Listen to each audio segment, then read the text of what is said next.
రావణాసురుడు కైలాస పర్వతాన్ని పరమశివుడు తనకి దర్శనం ఇవ్వలేదన్న కోపంతో కదిపేశాడు. భుజములు ఆయనకి 10 తలకాయలు 20 చేతులు కదండి, 20 చేతులు కింద పెట్టి కదిపాడు.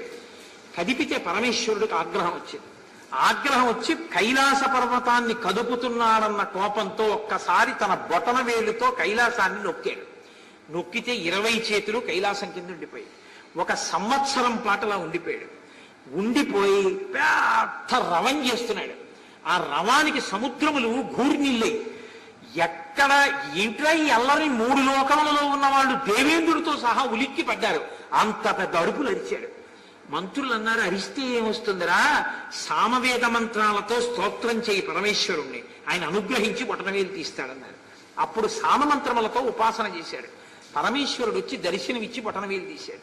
ఉరే, ఇంత ఏడుపు ఏడిచావు, ఇంత కేకలేశావు కాబట్టి, ఇంత రవాన్ని సృష్టించావు కాబట్టి నిన్ను రావణ అని పిలుస్తున్నానన్నాడు.